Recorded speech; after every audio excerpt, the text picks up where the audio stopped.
There comes a moment in life when each of us questions our purpose. That one calling that, once recognized, changes everything. For some, it's family. For others, career. And then, for those rare few, it's a deep and unwavering commitment to the welfare of others, especially those whom society often forgets. Today, I want to share with you the story of Sophie, a young psychologist with a spirit as fierce as her compassion. She ventures into the shadowed corridors of the Ravenhill Institute, a high-security psychiatric hospital known more for its haunted past than for hope. Sophie's journey will show us what it truly means to confront fear, embrace empathy, and witness the profound transformation that compassion can bring, not just for others, but for oneself. As you listen, I invite you to reflect on the power of empathy and love. If you feel inspired, please consider subscribing to our channel and joining this growing community. And if you're so moved, share a message in the comments, perhaps something like, "I believe in the power of love to heal all wounds." Let's spread a little light together. Sophie was young, vibrant, and idealistic. Raised in a modest town with modest dreams, she had a simple yet profound belief in humanity. Her life's journey led her to study psychology, not because she was interested in abstract theories, but because she believed in helping those who seemed lost to the world. And so, when she received an offer from the Ravenhill Institute, an ominous-looking, fortress-like psychiatric hospital in New Orleans, Sophie didn't hesitate. Ravenhill was not an ordinary hospital. Surrounded by high, impenetrable walls, it was notorious for housing patients with the most severe mental health conditions. People society labeled hopeless cases. To those who knew it, Ravenhill was more than just a psychiatric facility. It was a place where, over the years, both patients and their stories had been quietly forgotten, swept under the rug of social neglect. Its history held an air of dread, with tales of unsettling occurrences and shadowy pasts embedded deep within its old stone walls. For most, Ravenhill's imposing reputation alone would have been reason enough to decline the offer. But for Sophie, it was a calling. She felt a need to bring compassion to those society had sidelined, to bring empathy where others only saw fear.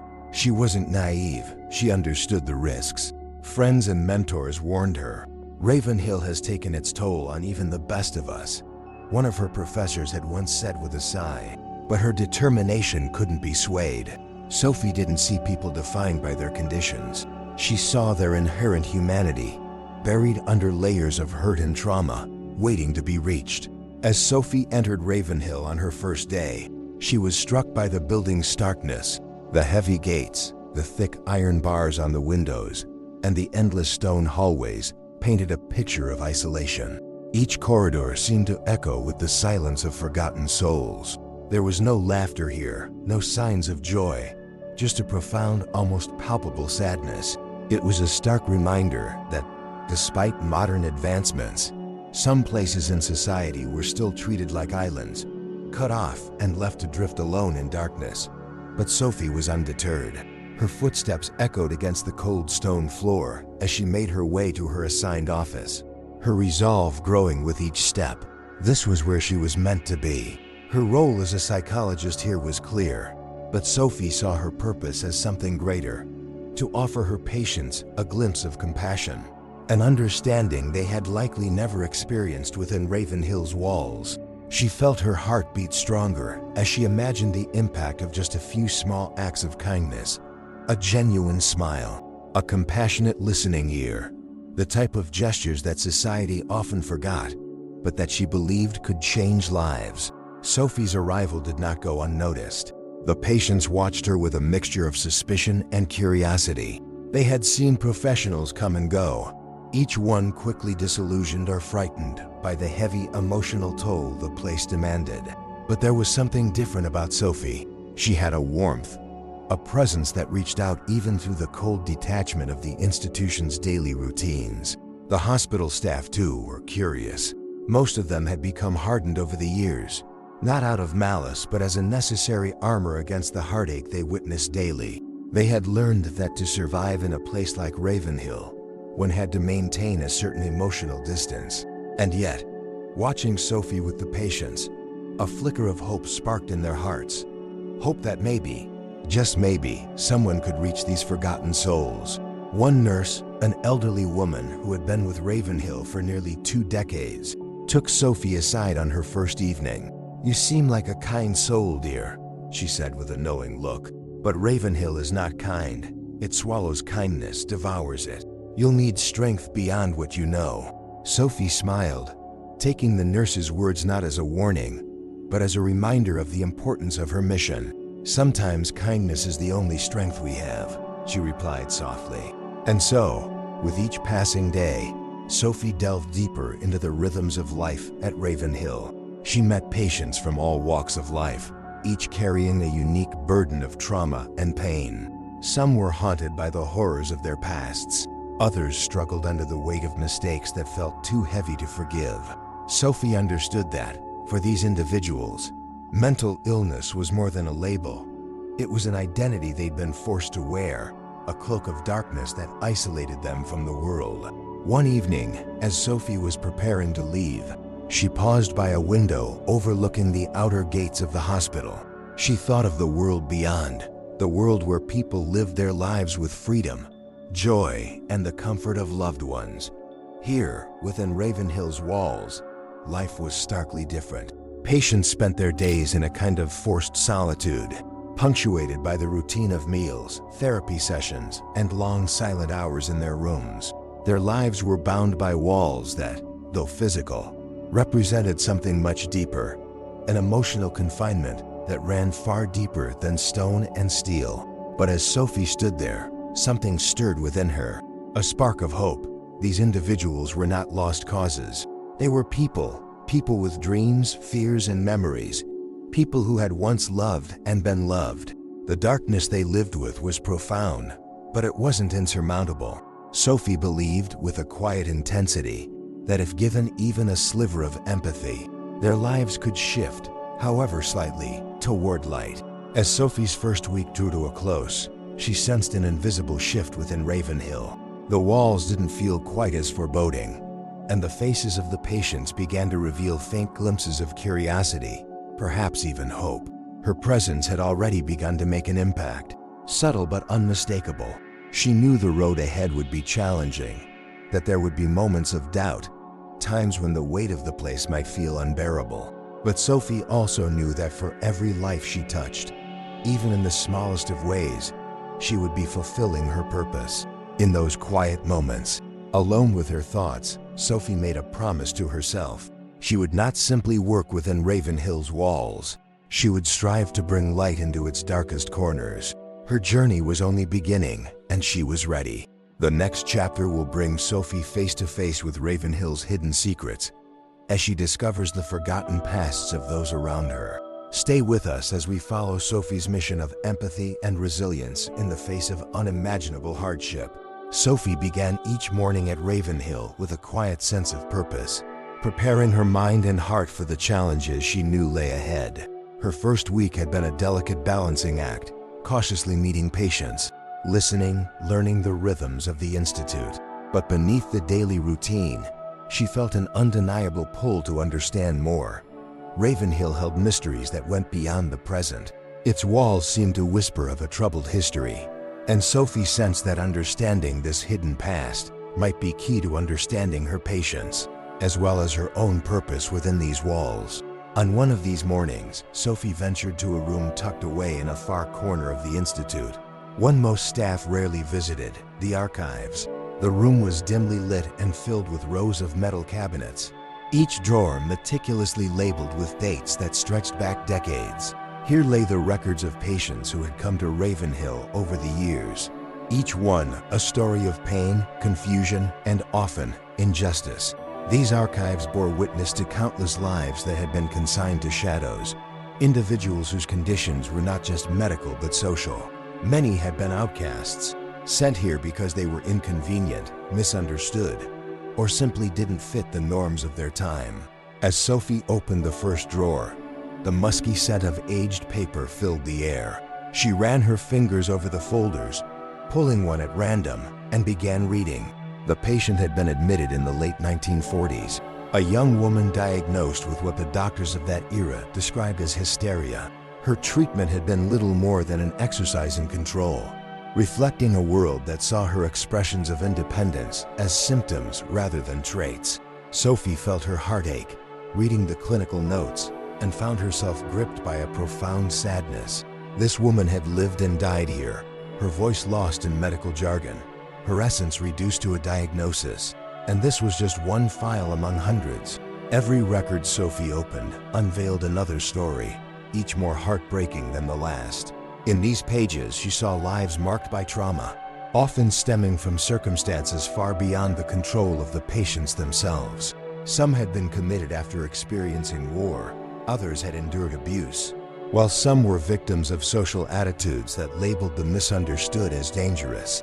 Each person had been a victim, not only of their conditions, but of a society that had failed to see them for who they truly were. As Sophie continued reading, she was struck by the inadequacy of the treatments many of these patients had received. Therapy had once meant solitary confinement, electric shock treatments, and even practices that bordered on torture, justified by misguided beliefs about mental health. Sophie found herself angered by the ways these patients had been treated, angered by a world that had deemed their lives as less worthy simply because they did not fit conventional molds. She was determined that, for her patients, things would be different.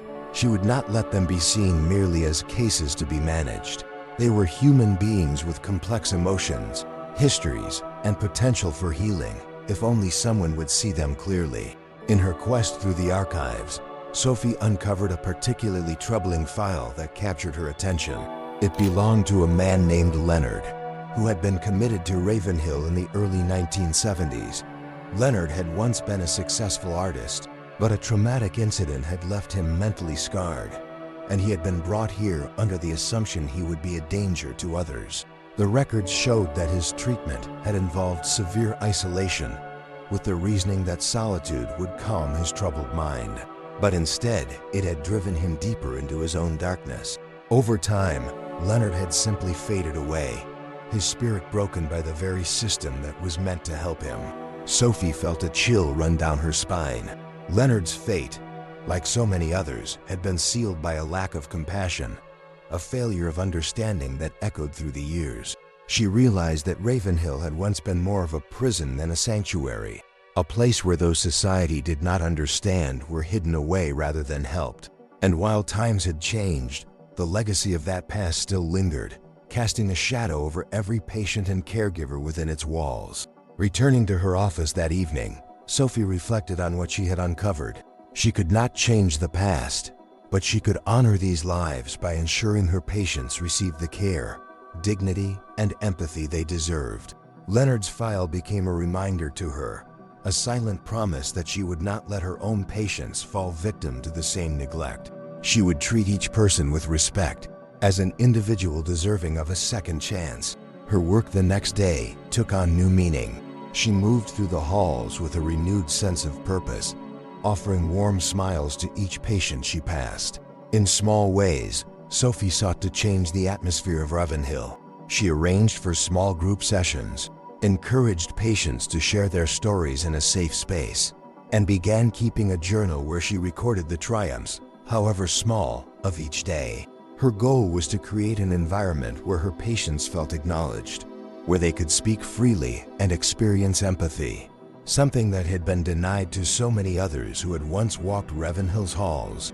As Sophie continued her work, she noticed subtle changes in the patients. They began to open up, to look at her with curiosity instead of suspicion. There was a man named Henry who, until recently, had rarely spoken. One morning, he surprised Sophie by greeting her and sharing a small detail about his life before Ravenhill. Each word felt like a tiny victory, a crack in the armor that had shielded his spirit for so long. And then there was Maria, a gentle woman who had always seemed lost in her own world. After weeks of Sophie's gentle persistence, Maria began to smile, a fragile, tentative smile that hinted at the spark of hope within her. In these moments, Sophie felt as though she was connecting not just with her patients, but with the spirits of those who had come before them. She imagined that somewhere Leonard was watching, his memory honored by her efforts to create a different, kinder Ravenhill. But her journey of discovery was far from over. As she dug deeper into the hospital's records, she began to uncover disturbing details about the Institute's founding. Details that hinted at a deliberate attempt to hide certain types of patients from society's view. Some files even contained references to experimental treatments that had never been documented in official records. Sophie felt a chill of dread. She realized that Ravenhill's past was even darker than she had imagined. Its history was filled with suffering, much of it concealed beneath a veneer of medical progress. Sophie's nights became restless, haunted by the knowledge of Ravenhill's painful legacy. She began to feel a deep, almost overwhelming sadness, but she reminded herself of her purpose. Her patients needed her strength, and her role was to be a source of light, a voice of compassion in a place that had known so much darkness. She would be the advocate that so many of those forgotten souls had never had. In the quiet moments, as she walked the shadowed corridors or sat alone in her office, Sophie found herself speaking softly, almost as if addressing the spirits of those who had come before. "You won't be forgotten," she would murmur, her voice barely above a whisper. "Your stories matter, and I'll make sure your suffering isn't in vain." The more she uncovered, the more she realized that her journey at Ravenhill was only beginning. Her patients weren't just her responsibility. They were her connection to a greater truth about humanity, compassion, and the power of understanding. She felt that Ravenhill had drawn her here for a reason, as if some unseen force had placed her within these walls to heal not just the living, but also to honor the memories of those who had been silenced. In the next chapter, Sophie will form an unexpected connection with the mysterious patient Oliver, who carries a heavy burden of his own. This relationship will challenge everything she believes about healing and compassion. Join us as we explore this powerful bond in Sophie's journey at Ravenhill. As Sophie settled into her work at Ravenhill, she began to recognize patterns, faces, and voices among the patients. There were individuals who kept to themselves, others who wandered aimlessly, and a few who looked at her with a sense of wary curiosity. Most days passed in a rhythm of one-on-one sessions, therapeutic groups, and endless note-taking. Yet, amid the routines, one patient stood out, lingering at the edges of her awareness, someone she hadn't yet formally met, but felt drawn to: Oliver. Oliver was unlike any patient she had worked with before. He was tall, with a build that seemed both imposing and frail. His face was lined with wear, not from age alone, but from an internal struggle that seemed to haunt him daily. His presence had a way of changing the room's energy. He rarely spoke, and when he did, it was barely more than a murmur, a collection of clipped phrases that hinted at deeper thoughts, but revealed little. And yet, in the brief moments their eyes met across the room, Sophie sensed a story waiting to be told. One late afternoon, Sophie's supervisor approached her with a look of cautious concern. "Oliver is a special case," he explained, with a pause that felt laden with unspoken memories. "He's seen things, experienced things that most people would struggle to imagine. There's a reason he's in this facility." Sophie listened intently, but something in her heart stirred. She knew that no matter the reasons, every person held layers unseen to the world.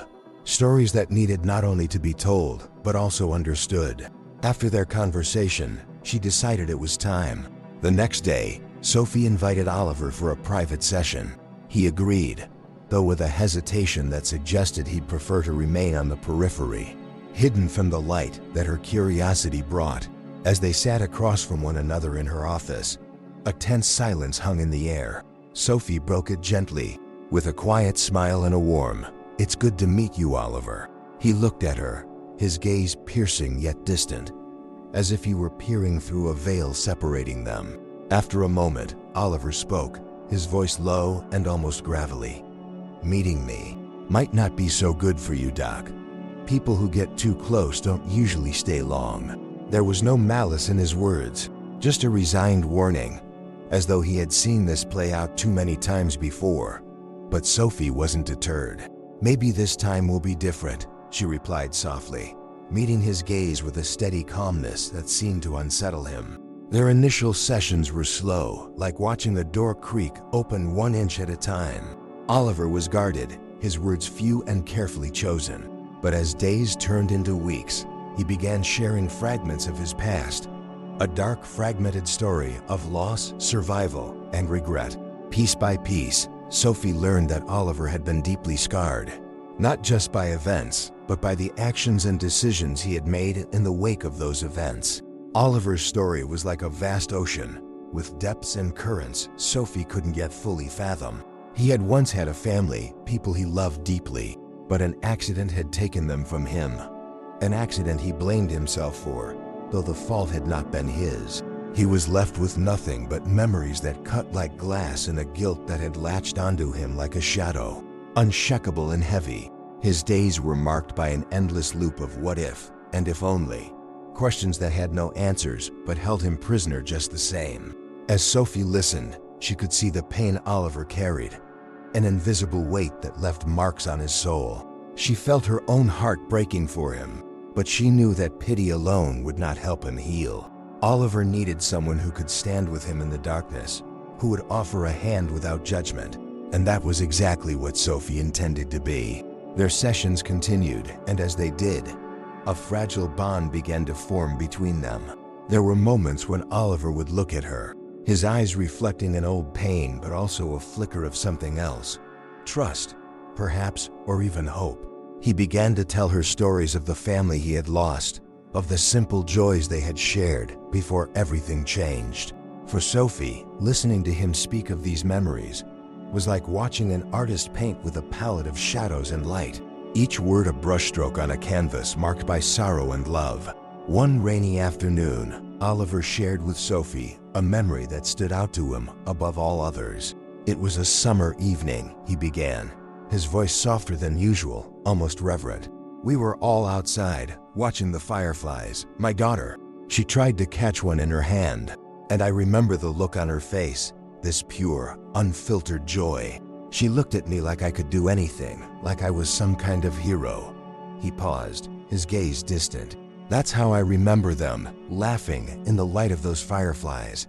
And then, just like that, they were gone. There was a tremor in his voice, a raw vulnerability that Sophie had rarely heard from him. She felt tears prick at the corners of her eyes, but she held them back, knowing that he needed her strength in that moment, not her sympathy. Sometimes, she replied gently, memories are like embers. They can hurt us, but they also keep the warmth of our loved ones alive. It sounds like you carry them with you, even now. Oliver looked at her with an expression she hadn't seen before, a softness, a gratitude that he didn't have words for.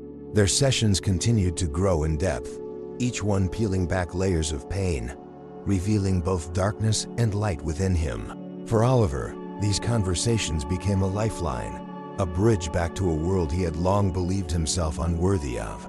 Through their sessions, Sophie began to understand that her role wasn't to heal him outright, but to offer a presence that he could lean on as he navigated his own healing. She became not only a psychologist but a companion in his journey, an ally in his fight against the shadows that haunted him.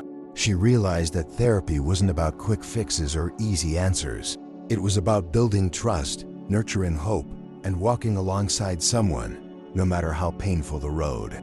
In time, Oliver began to shift, little by little.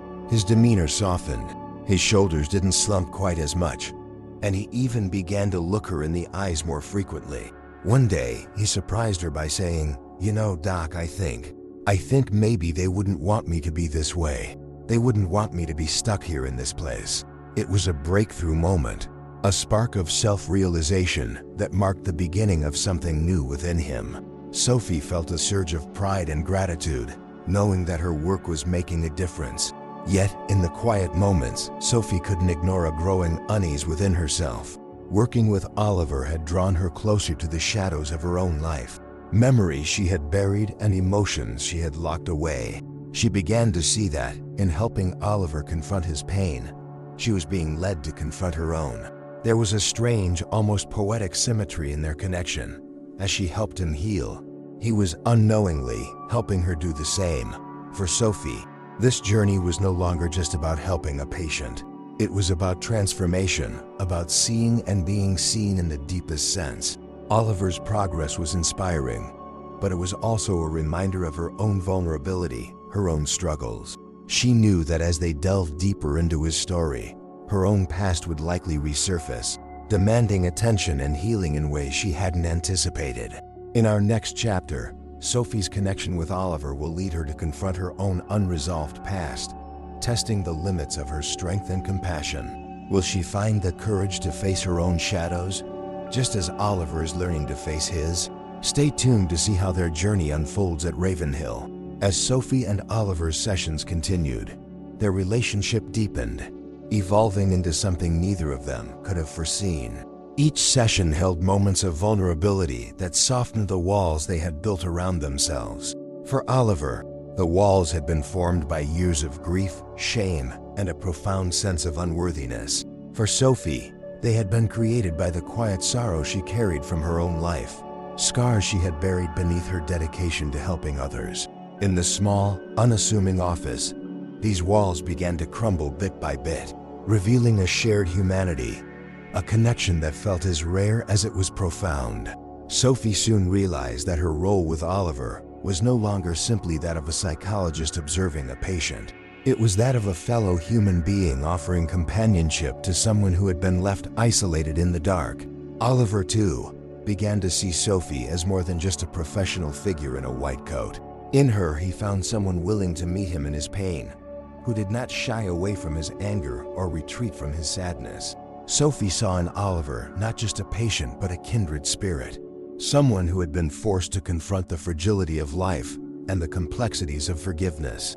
One morning, as Sophie sat across from Oliver, he spoke in a tone heavier than usual. "You know, Doc," he said, his voice barely more than a whisper, "I've been angry for so long. Angry at myself, angry at the world for taking them from me." He paused, his gaze fixed on the floor. "But lately, I wonder if it's time to let it go." His words were hesitant, as if he didn't fully believe in the possibility of his own transformation. Yet Sophie felt a warmth in her chest as she listened.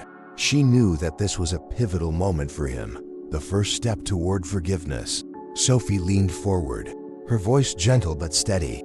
"Anger has a way of protecting us, doesn't it?" she said. "It shields us from the deeper pain, from facing the things we feel we can't bear. But maybe, Oliver, you're stronger than you think. Maybe it's time to see what lies beyond that anger." Oliver looked at her, his eyes searching hers for an answer he had longed for, but had never been able to articulate.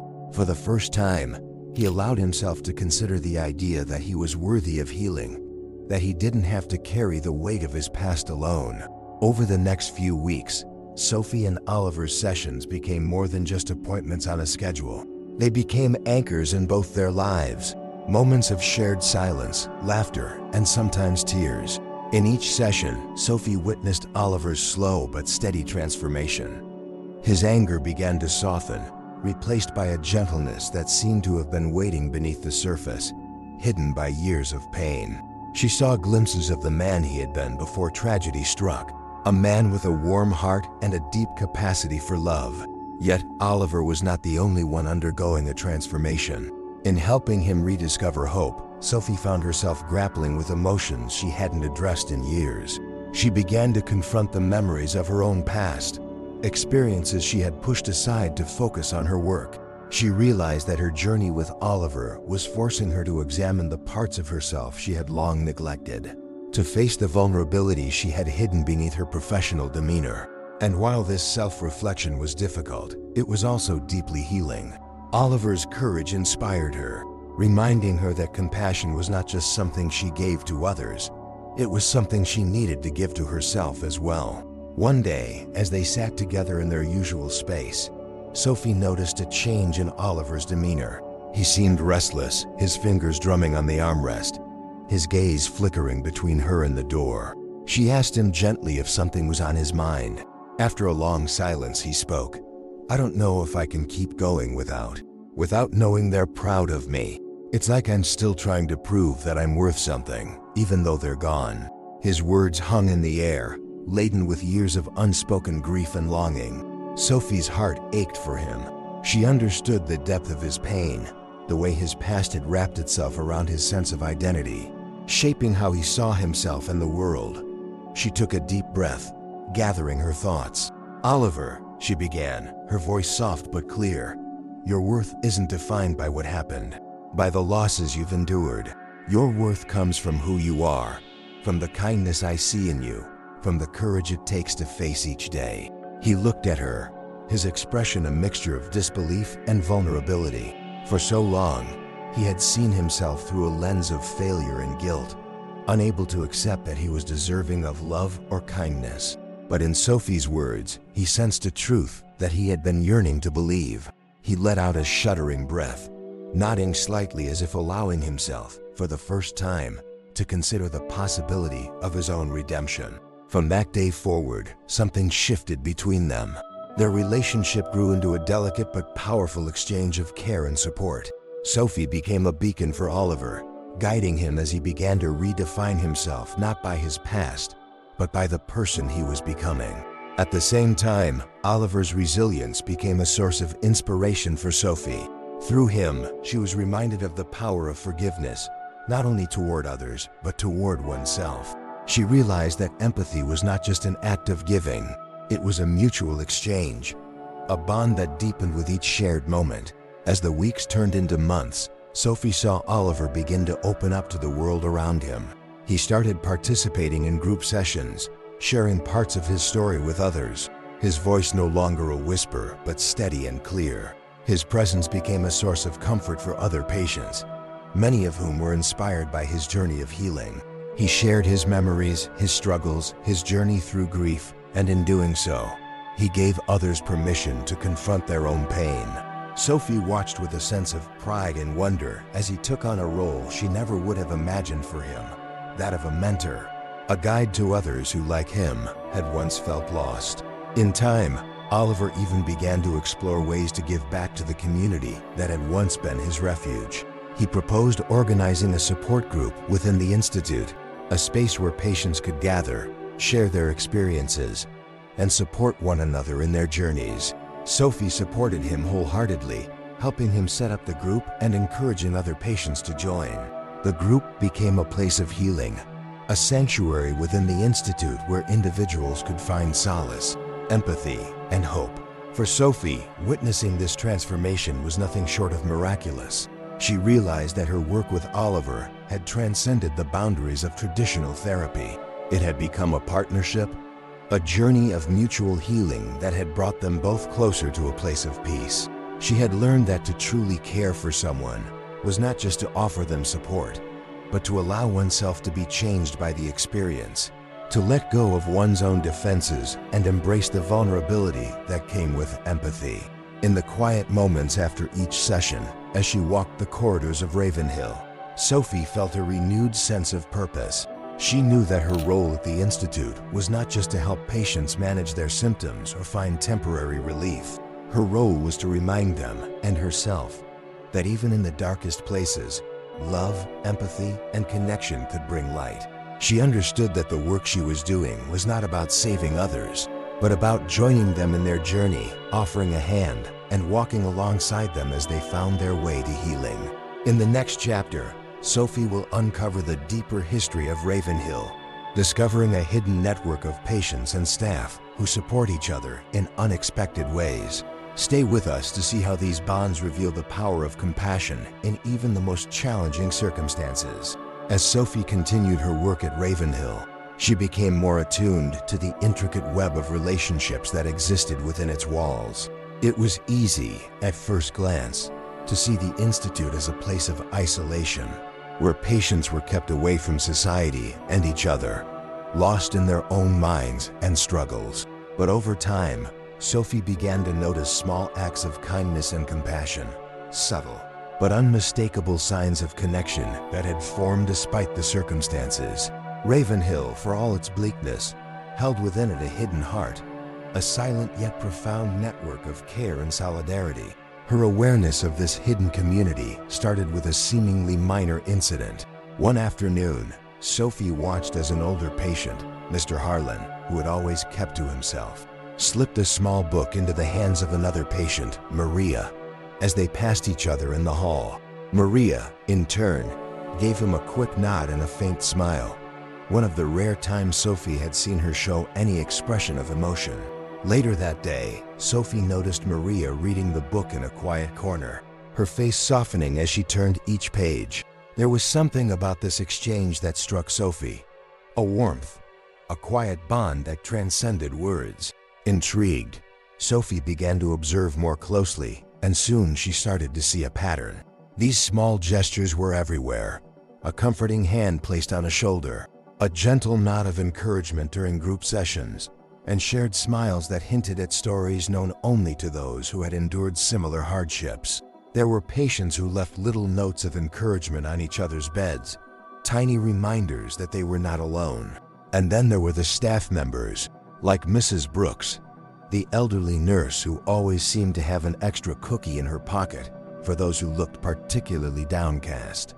Or Mike, the maintenance worker who would hum softly as he mopped the floors, lifting the spirits of those who listened. It became clear to Sophie that Ravenhill wasn't solely defined by its walls or its reputation. Beneath the institutional structure, there was a resilience, a communal strength that had grown quietly over the years. This community wasn't something officially sanctioned or even openly acknowledged.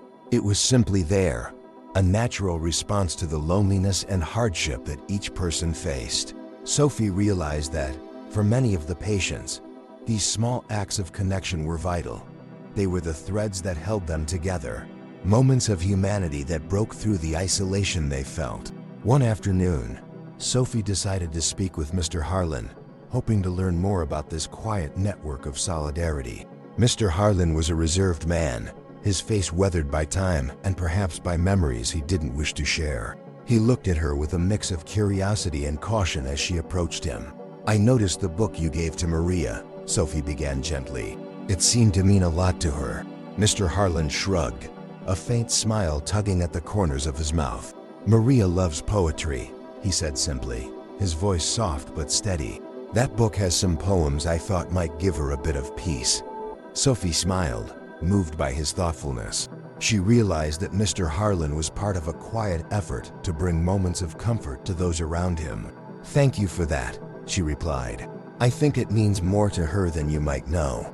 As they talked, Mr. Harlan revealed more about the connections that had formed among the patients and staff.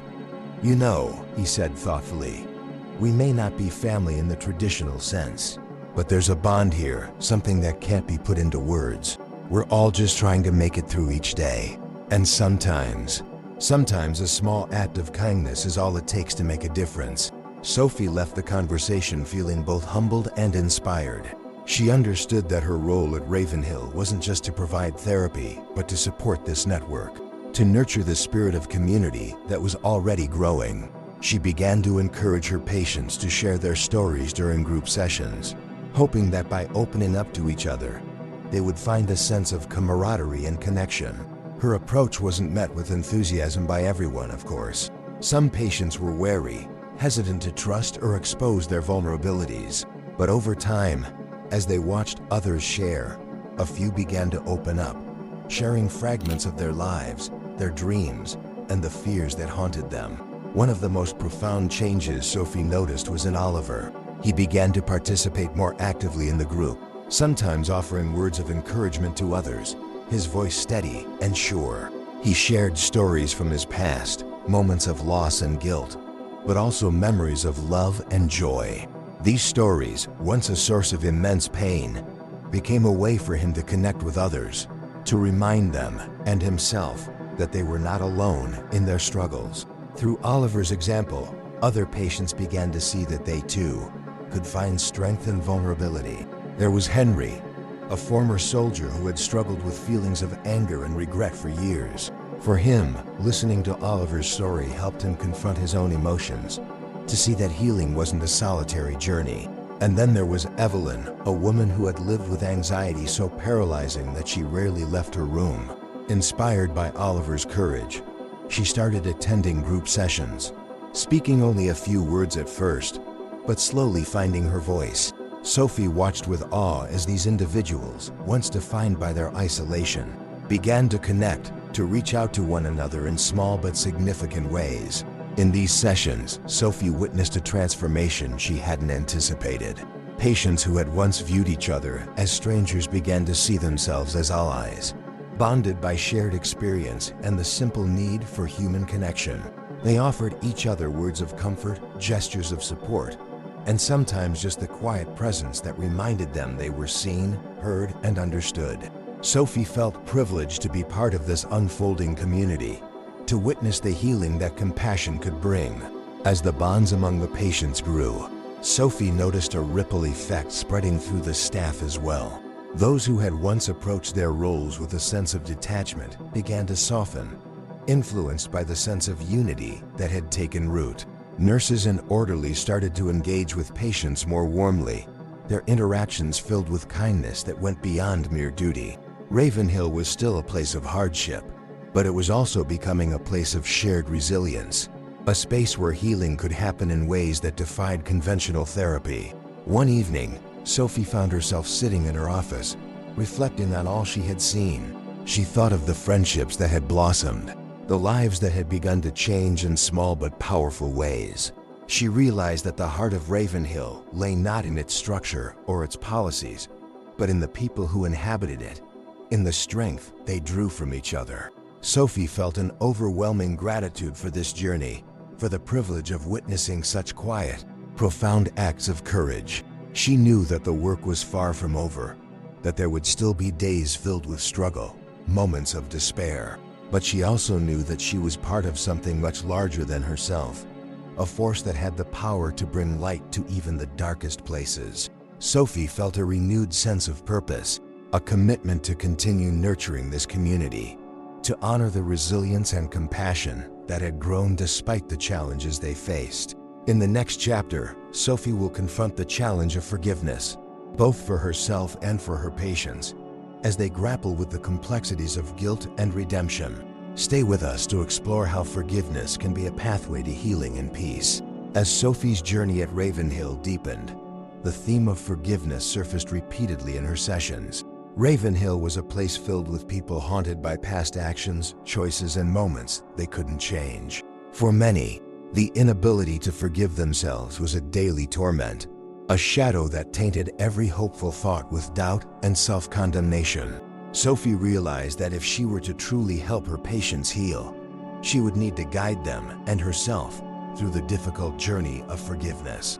It wasn't long before Oliver brought this struggle to the forefront.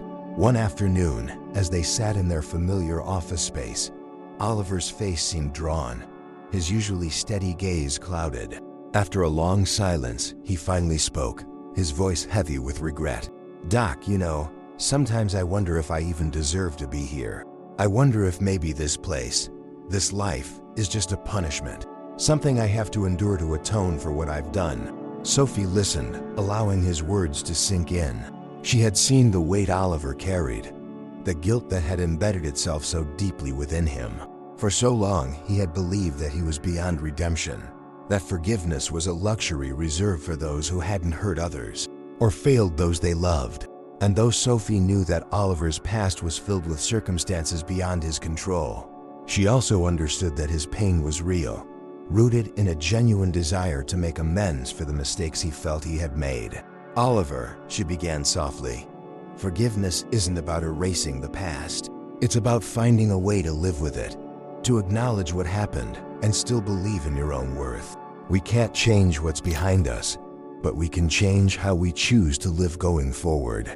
Oliver looked at her, his eyes searching for something. Perhaps permission, perhaps hope. He was silent for a long moment, and Sophie could feel the tension between them, the unspoken fear that haunted so many of her patients. It was a fear of looking too deeply, of unearthing memories that had been buried for a reason. Sophie knew that if Oliver could begin to forgive himself, it might create a ripple effect, giving others permission to do the same. With this goal in mind, she began to incorporate forgiveness-focused activities into her sessions, not just with Oliver, but with her other patients as well. She introduced gratitude journals, encouraging her patients to write down moments of kindness they had experienced or observed. At first, many of them resisted, unsure of how to focus on gratitude when their minds were filled with guilt. But slowly, as they began to capture small moments of connection and joy, something shifted. These journals became a way for them to reclaim parts of themselves they had believed were lost, to see that they were capable of kindness, of feeling, of living. In one group session, Sophie introduced an exercise she called the forgiveness letter. She invited each patient to write a letter to themselves, addressing the parts of their past that weighed most heavily on them. It doesn't have to be perfect, she reassured them. Just write from your heart. Imagine you're speaking to a friend who's been through what you've been through, someone you care about deeply. Some patients hesitated, their faces marked by fear and vulnerability. Others took to the task immediately, their pens moving furiously across the page as they poured out years of pent-up guilt and regret. As they finished, Sophie asked if anyone would like to share what they had written. Oliver, to her surprise, raised his hand. He looked at the group, his face both nervous and resolute, and began to read his letter aloud. In it, he spoke of his family, of the accident that had taken them from him, of the guilt he had carried every day since. His voice broke as he read, but he pushed through, his words raw and unfiltered. "I may never forgive myself for not being able to save them," he said quietly, his voice trembling. "But maybe it's time to start trying." The room was silent, each person absorbed in the intensity of his words. And then, one by one, others began to share their letters, each story a testament to the pain they had carried and the hope they were beginning to rediscover. Evelyn spoke of the anxiety that had stolen years of her life, the relationship she had lost because she felt she wasn't strong enough. Henry talked about the anger he had harbored, the people he had hurt in his attempt to shield himself from his own pain.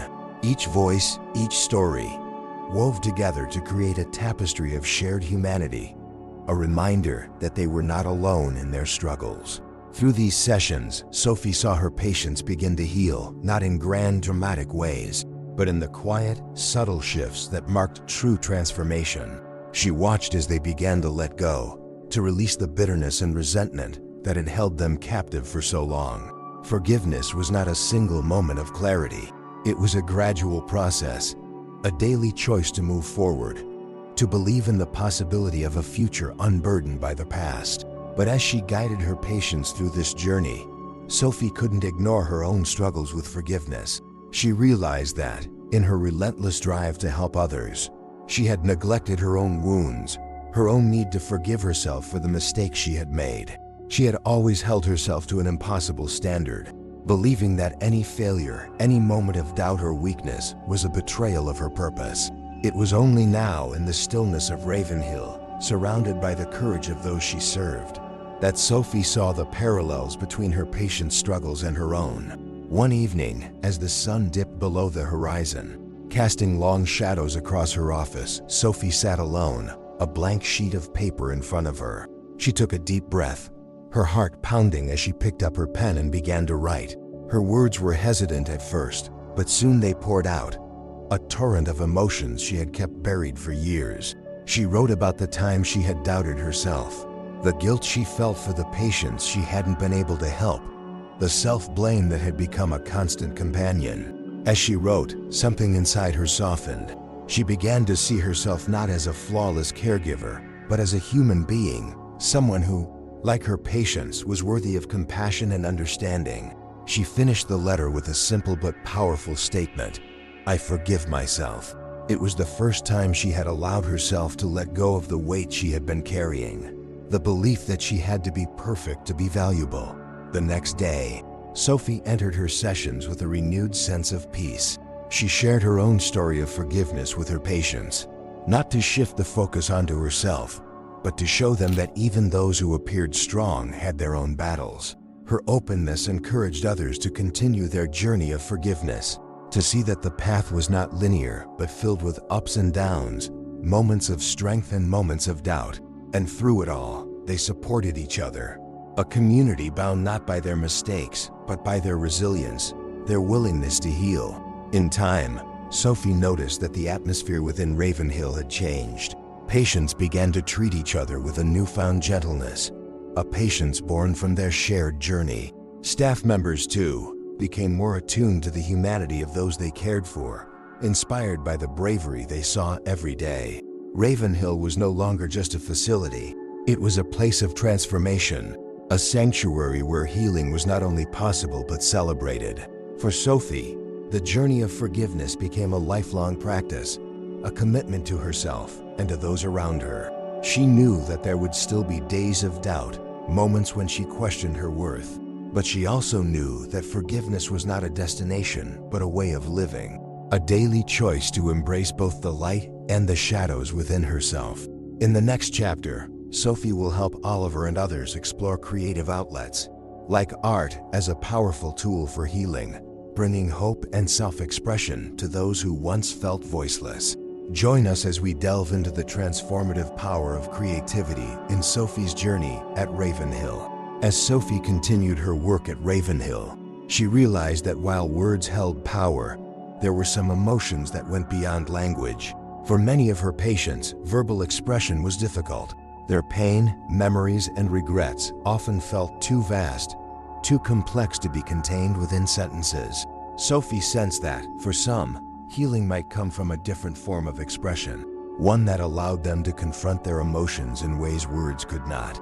Inspired by this insight, she decided to introduce art therapy as a means for her patients to express themselves, to connect with the parts of their souls they had long buried.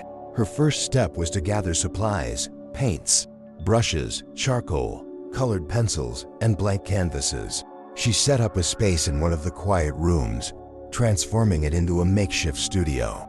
The idea of art therapy was initially met with curiosity, but also hesitation. Patients were skeptical, unsure if smearing paint on canvas or sketching abstract forms could offer any relief from the burdens they carried. But Sophie assured them that the process was not about creating something beautiful or technically perfect. It was about giving their emotions a voice, a tangible form through which they could understand and eventually let go. Oliver, in particular, showed interest. He had always been an observant soul, noticing details others overlooked. When Sophie invited him to the studio, he agreed, albeit cautiously, still harboring a deep reluctance to confront his inner world. On his first day there, he picked up a paintbrush, stared at the blank canvas, and let out a long, heavy sigh. "I don't even know where to start," he confessed, his voice laced with vulnerability. Sophie placed a hand on his shoulder, offering gentle encouragement. "Just let your hands move," she said. "Don't think about what it's supposed to be. Let the paint guide you." She stepped back, giving him space, and watched as he tentatively dipped the brush into a deep blue paint. He began with small strokes, unsure and hesitant. But as he continued, something in him shifted. His strokes became bolder, his movements more fluid, as if the colors themselves were drawing out his emotions, releasing pieces of his soul that had long been suppressed. Over the following days, Oliver returned to the studio, finding solace in the quiet, therapeutic rhythm of painting. His first few pieces were dark and chaotic, filled with deep blues, blacks, and sharp red streaks that slashed across the canvas. These colors reflected the anger and sorrow he had carried within him for years, emotions that he had never fully processed. But as he continued, his palette began to shift.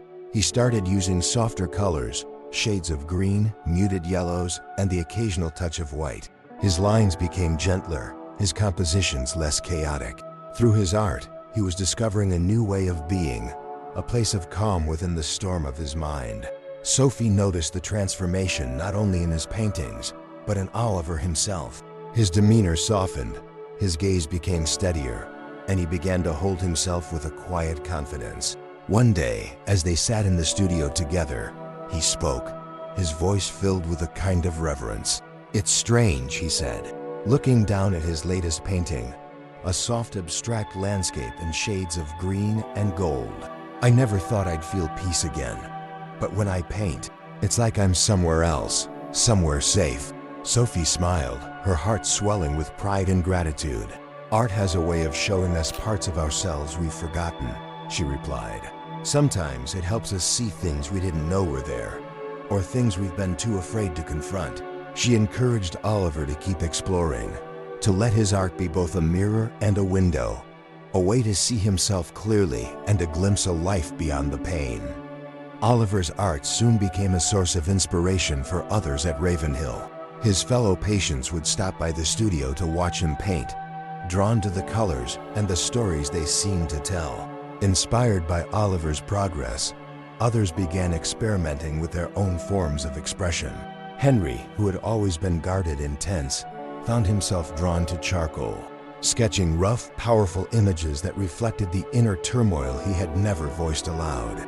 For Evelyn, art became a way to reconnect with the joy she had lost. She used bright colors and playful shapes, creating pieces that spoke of dreams, laughter, and moments of happiness that had once seemed unreachable.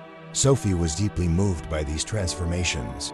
She had seen these patients at their lowest, watched as they struggled to articulate the pain and regret that had defined their lives.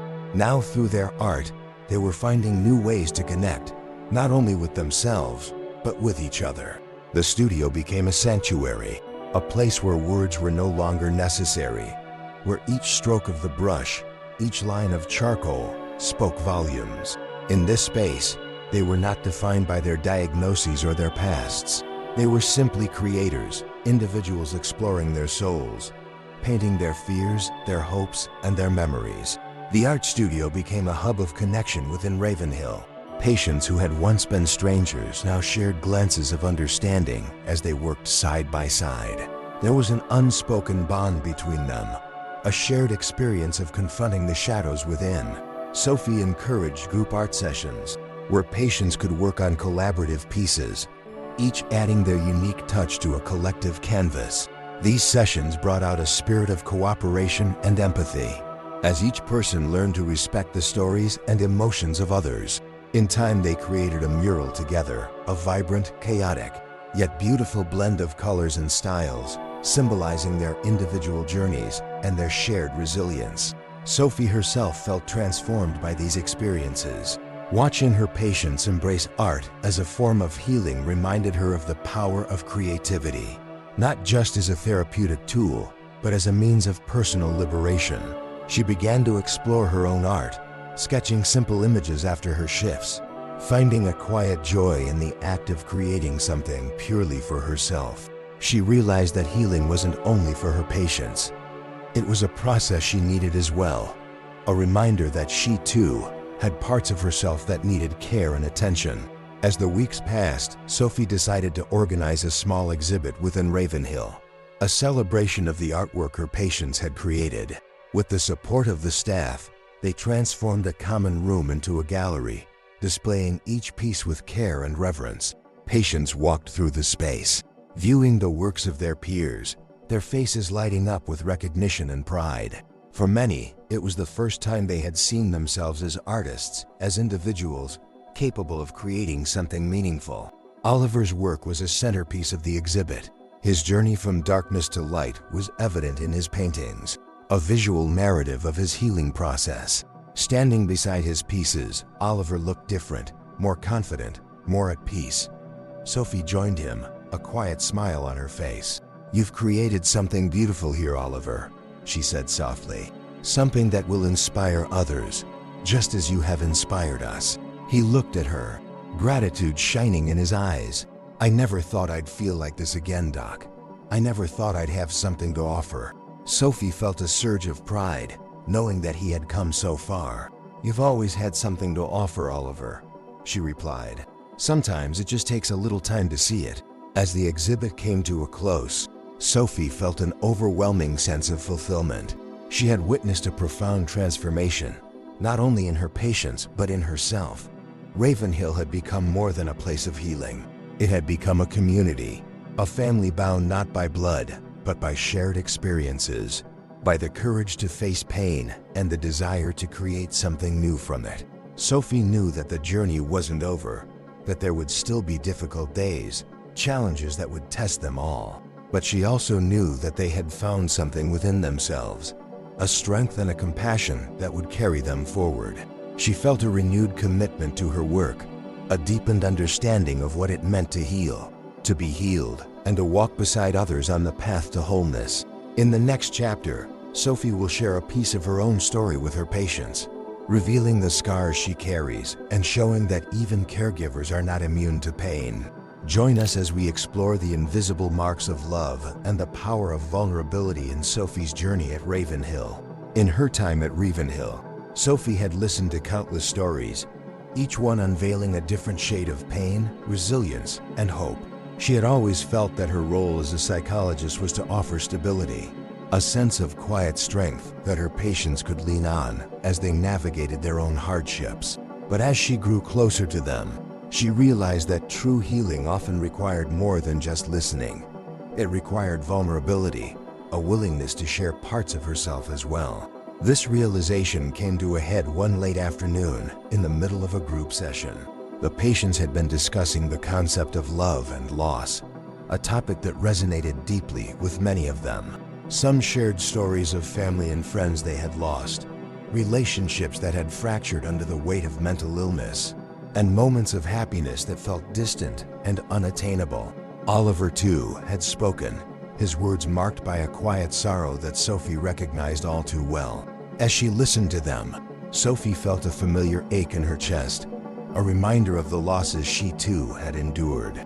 She realized that her role wasn't simply to observe and guide, it was to join them, to show them that even those who offered care had their own scars. Taking a steadying breath, Sophie looked around the room, meeting the gaze of each person seated before her. "There's something I want to share with you all," she began, her voice softer than usual. The patients looked at her with curiosity and a hint of surprise, sensing the gravity in her tone. Sophie continued, her gaze steady but her heart racing. "I want you to know that I didn't come here to fix anyone or to pretend I have all the answers. I came here because, like many of you, I know what it feels like to carry scars, the kind that no one can see, the kind that stay with you even when the world believes you've healed." She paused, gathering her thoughts, feeling the weight of her own story pressing against her heart. "A few years ago, I lost someone very close to me," she continued, her voice tinged with a quiet sadness. "It was sudden, unexpected, and it left me with questions I couldn't answer, emotions I didn't know how to handle. For a long time, I thought I had to be strong, to keep going as though nothing had changed. But the truth is, I wasn't okay. I was angry, lost, and so deeply hurt that I didn't know who I was anymore." Sophie looked around, meeting the eyes of her patients. She could see understanding reflected in their expressions, a silent acknowledgement of the pain she was sharing. "That experience taught me something," she continued. "It taught me that love, real, deep love, leaves marks. Even when we lose those we care about, the love we felt for them stays with us, shaping who we are, changing us in ways we can't always see. And sometimes, those invisible marks are the hardest to bear." As she spoke, Sophie could feel a shift in the room. The patients seemed to lean in closer, their expressions softening, their walls coming down. She had always encouraged them to be vulnerable, to trust that their pain was something they didn't have to carry alone. And now, by sharing her own struggles, she was offering them a glimpse of her own humanity, showing them that even those who appeared strong could hurt, could falter, could heal. Oliver was the first to speak, his voice a quiet murmur. "Thank you for telling us that," he said, his gaze steady. "I think sometimes we forget that we're not alone in this, that others have been through things they can't always explain." His words were met with nods from others, a collective understanding that Sophie's story had bridged the gap between them. In the days that followed, Sophie noticed a change in her sessions. Her patients seemed more willing to open up, to trust her with the parts of themselves they had hidden away. They asked her questions about her own journey, not out of curiosity but from a place of genuine connection. For them, knowing that their psychologist was not immune to pain made their own struggles feel less isolating, less like a burden they had to bear in silence. One afternoon, during a one-on-one session, Evelyn opened up in a way she hadn't before. "I've always been scared of letting people get too close," she admitted, her voice trembling. "I thought if they saw the real me, they'd leave, or worse, they'd look at me with pity." She glanced at Sophie, her eyes searching. "But you don't pity us, you understand, and that makes it easier to believe in something better." Sophie reached across the table, placing a comforting hand on Evelyn's. "You're right," she said gently. "I don't see you as broken or in need of fixing.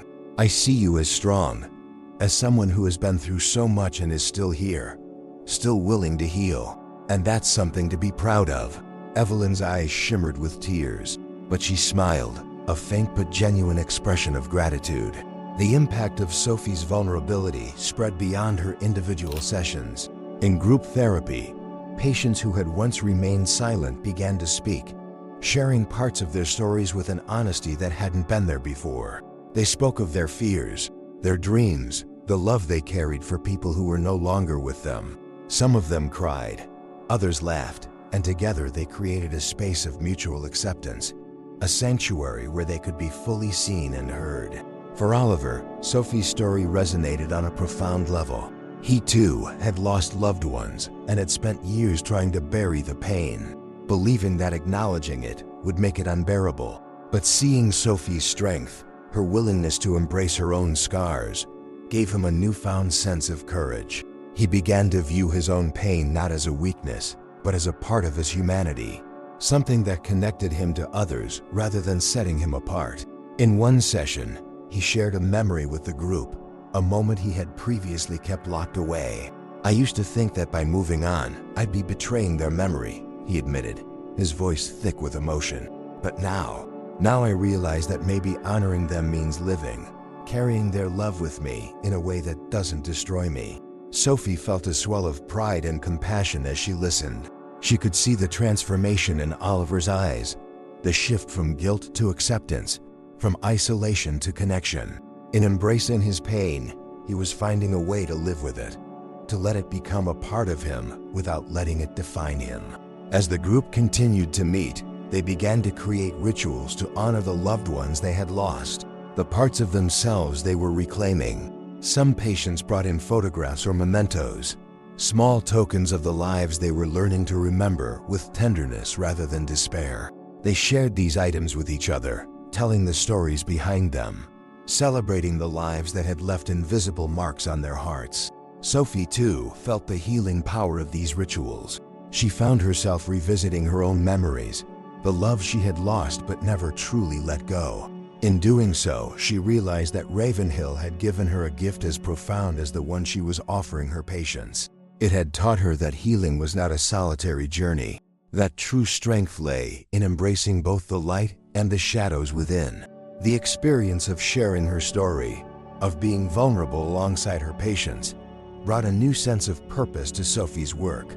She understood that her role at Ravenhill wasn't just to help her patients move forward, it was to walk beside them, to create a space where they could confront their pain and emerge stronger, more whole.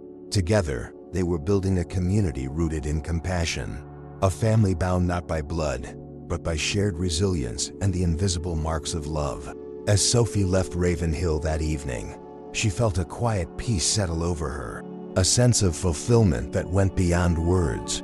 She knew that her journey here was far from over, that there would be more stories, more pain, more healing yet to come. But she also knew that she was no longer walking this path alone.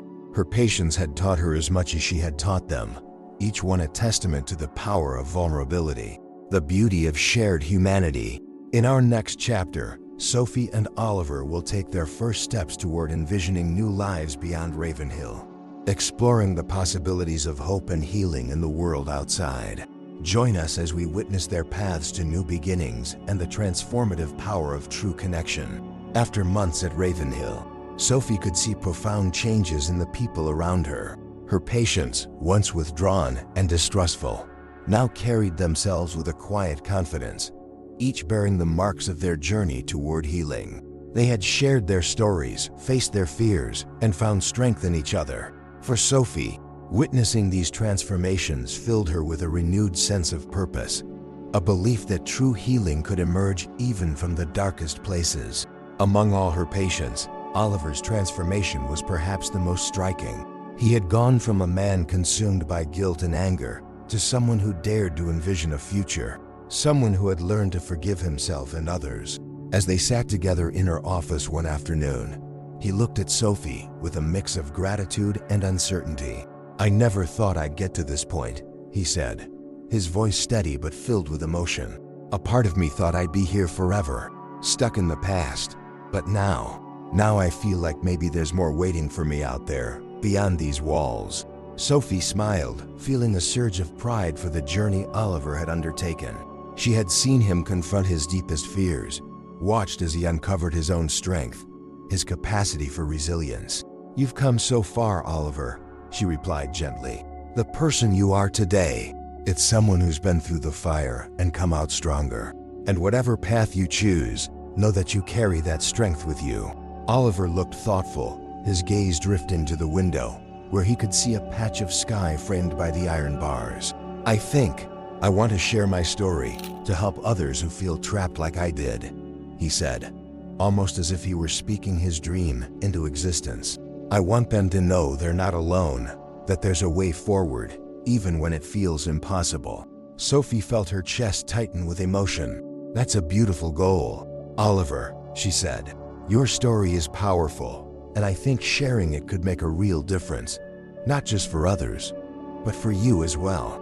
Inspired by Oliver's newfound vision, Sophie began to explore ways to help her patients take their first steps toward life beyond Ravenhill. She encouraged them to think about the futures they wanted, the passions they had left behind, and the dreams they had once considered unreachable. For some, these thoughts were met with fear and hesitation. After all, Ravenhill had become a place of safety, a cocoon where they could heal without judgment. But Sophie reminded them that their time at Ravenhill was a chapter, not a life sentence, and that they had the power to write the next part of their stories. One by one, her patients began to envision new lives for themselves. Evelyn, who had once been paralyzed by anxiety, expressed a desire to study psychology, inspired by Sophie's own dedication. "I want to help people the way you helped us," she confided one day. Her eyes filled with determination. "I used to think I wasn't strong enough, that my anxiety would always control me. But now I think maybe I can use my experiences to make a difference." Henry, too, began to speak of his future with hope. A former soldier, he had struggled with feelings of anger and regret, haunted by the memories of his past. But through his journey at Ravenhill, he had learned to let go of his anger, to see himself not as a victim of his past, but as someone with the power to create change. He expressed a desire to work with other veterans, to help them find the same healing he had experienced. For Sophie, these conversations were a testament to the power of connection, of compassion, of choosing to see oneself as capable of growth. She realized that her work at Ravenhill had not only transformed her patients, but had also changed her own outlook on life.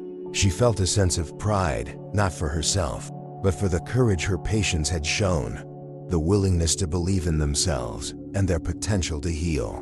One day, as she and Oliver sat together, discussing his plans for the future, he hesitated, then looked at her with a seriousness she hadn't seen before. "You know, Doc," he began, "I don't think I would have made it here without you. You showed me that I wasn't just a broken person. You saw me, the real me, and that made all the difference." Sophie felt a lump form in her throat. She had always believed in the power of empathy, of seeing each person's humanity beyond their struggles. But hearing Oliver's words made her realize the depth of her impact, the way her presence had helped him and others find their own worth. "Thank you, Oliver," she said softly. "But the strength you found, that's all you. I may have guided you, but you walked this path. You've earned every step of it." With these parting words, Sophie felt a bittersweet ache in her heart. She knew that her journey with Oliver and the others was nearing its end. Ravenhill had been a place of profound transformation, a chapter filled with challenges, pain, and joy. And while it was difficult to say goodbye, she understood that her role here had been to help her patients rediscover themselves, to show them that they could face the world with confidence and courage. As her time at Ravenhill drew to a close, Sophie gathered her patients for one final group session, a chance to reflect on the journey they had taken together. They shared memories, laughter, and tears, each person acknowledging the ways they had grown. the friendships they had formed, and the strength they had found in each other. In her parting words, Sophie reminded them of the resilience they had uncovered, the courage they had shown in facing their pasts and embracing their futures. "You are all stronger than you know," she said, her voice filled with emotion. "The road ahead may not always be easy, but remember that you have the power to shape your own lives, to create new paths filled with hope and purpose.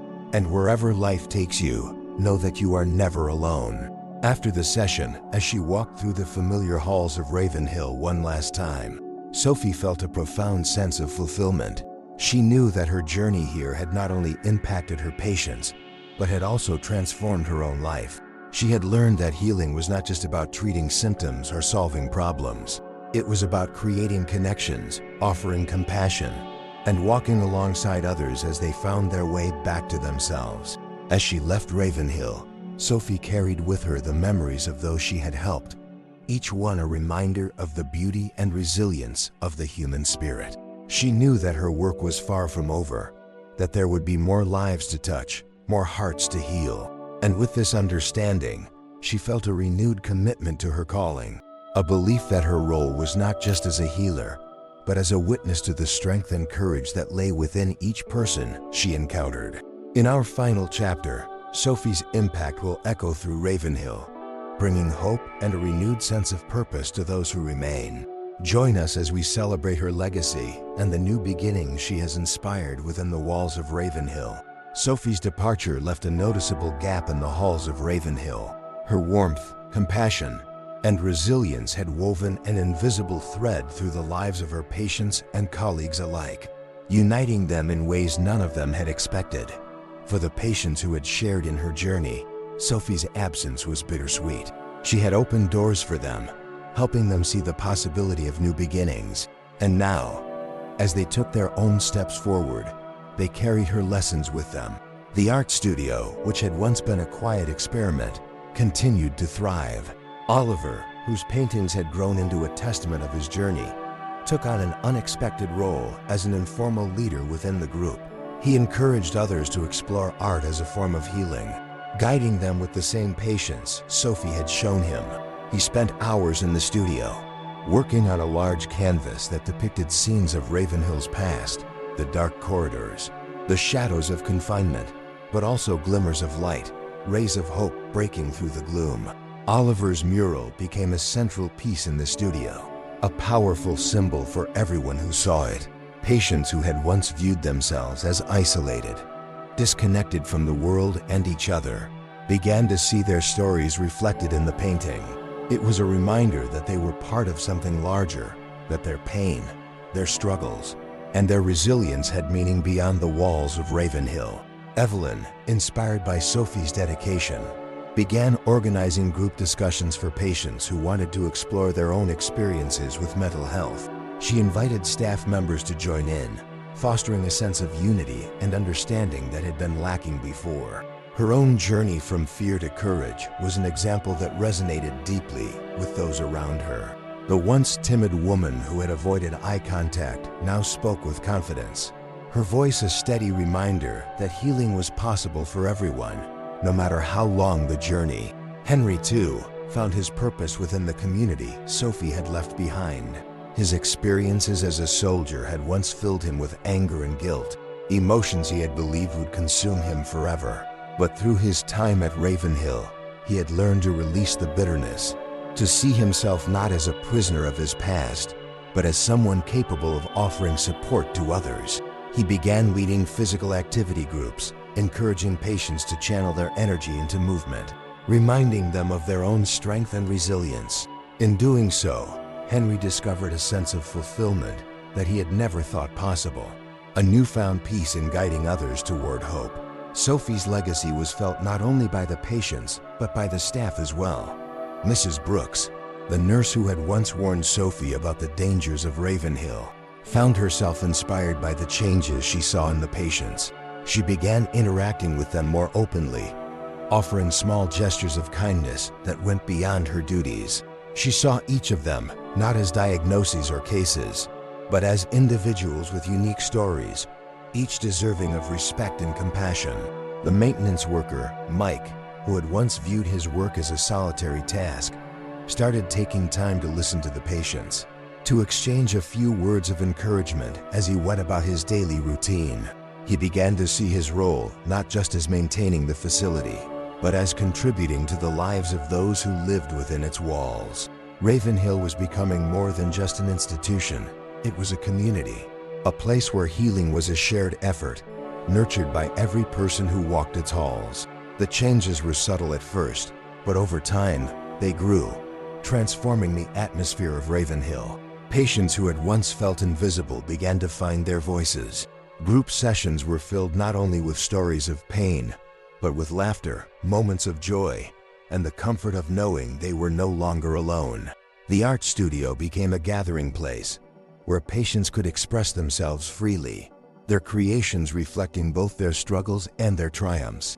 One afternoon, Oliver stood before the mural he had painted, the layers of color and emotion blending together into a powerful story. He took a deep breath, feeling a sense of pride and purpose he had never known before. He turned to the others who had gathered around him, a mix of patients and staff members who had come to admire the mural. "This," he said, gesturing to the painting, "this isn't just my story, it's all of ours. It's a reminder that no matter how dark things get, there's always light waiting to break through." The room was silent for a moment, each person absorbing his words, feeling the weight of their shared experiences. And then, one by one, they began to clap, their applause filling the room, a collective acknowledgement of the journey they had taken together. It was a celebration, not only of the mural, but of the resilience that bound them all, the courage to face their own shadows and find strength within. As Sophie's legacy continued to grow, Ravenhill transformed in ways that went beyond her initial vision. Patients began mentoring each other, offering guidance and support to newcomers, showing them that recovery was possible, even in the darkest of times. The once cold, institutional walls now held echoes of laughter, conversations filled with hope, and the quiet strength of individuals who had found purpose in their own pain. In time, the community at Ravenhill expanded its reach. Oliver's art became an inspiration beyond the Institute's walls, with a series of his paintings displayed in a local gallery, raising awareness about mental health and the power of compassion. Evelyn went on to pursue her studies in psychology, returning to Ravenhill to intern, offering her insight and empathy to a new generation of patients. Henry began working with veteran support groups, using his experiences to help others navigate their own journeys toward healing. And though Sophie was no longer physically present, her spirit remained woven into the fabric of Ravenhill, a constant reminder of the power of empathy, resilience, and love. The Institute had become a beacon of hope, a sanctuary where healing was not just a goal, but a way of life, nurtured by every person who walked through its doors. For those who had been touched by Sophie's journey, her impact would forever be a part of their stories. She had shown them that healing was not a destination, but a process, a daily commitment to facing one's own shadows and embracing the light within. Her legacy lived on in each of them, in every act of kindness, every moment of vulnerability, every small step toward a brighter future. As you reflect on Sophie's journey and the lives she touched, remember that we all have the power to make a difference. Healing, empathy, and compassion are gifts we can share with those around us, creating ripples of hope that reach far beyond ourselves. If Sophie's story has inspired you, please consider subscribing to our channel for more stories of resilience and transformation.